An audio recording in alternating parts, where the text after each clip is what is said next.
How to use ClickUp Sprints. Hello guys and welcome to this new tutorial. In today's video, I'm going to show you how simple and easy it is to use the ClickUp Sprints or the Click app called Sprints. So we're going to head over ClickUp and we need to activate it or to make sure that at least we have activated it into our workspace. How we can find that, it is going to be very simple. We're going to head over the ClickUp, as you can see, account of ours, and then we're going to make sure that we're going to head over the workspace that we want here, click on settings, and then we can go ahead and head over spaces. So the sprints are going to be available within the spaces.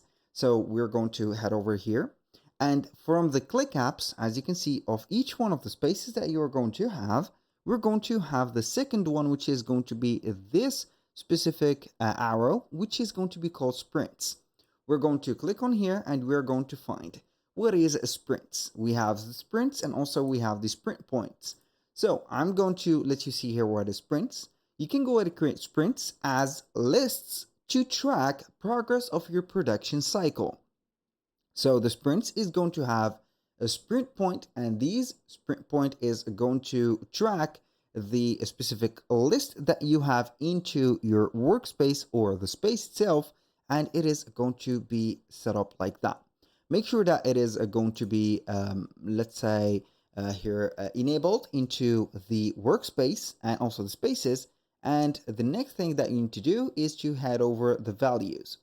So the values, which is going to be clicking on default settings, it is going to take you to click apps. So the click apps also is going to be the second part, which is going to let us activate the sprints. So we're going to type in on the search for the click app sprints like that, SPR like this. So we're going to have the sprints and the sprint points. If you have them not activated, you're going to have them like that. But if you have them activated, they are going to be right there. Starting up with the sprints. So as you can see, we can go ahead and enable them in any workspace that we want, or not the workspace, but basically the space. As you can see, I have integrated them within 4 spaces. You can enable the custom sprint duration, which is going to be a beta, and also manage the sprint settings. So for the sprint settings, you can go ahead and have the sprint name, for the index or the title, and also the start and end date. So we need an end and also a start date to make it work. Now for the default template, I'm going to leave it as default. You can go and select a template. For example, if you have already a sample template or a, let's say, reference template, this sprint duration, for example, is going to be custom. I'm going to put it as a week. The date format, we are going to put the month, day, and also year. The sprint start, for example, as default, maybe at Sunday and like that. The non-working days is going to be Sunday and Saturday, which is going to be normally the weekends. And then you're going to set up the measurement of the effort, which is going to be represented either by time estimates, custom field, or a sprint points. So you can have the dashboard view automatically create a dashboard view for each one of the sprints. Also, we have a forecast option. Now, when you have finished the settings, you're going to click on OK. And then what we're going to do is going to be here. Now, I'm going to head over the sprint points and we can go ahead and add the points to estimate any task. So now I'm going to head back to our, as you can see, workspace or the space.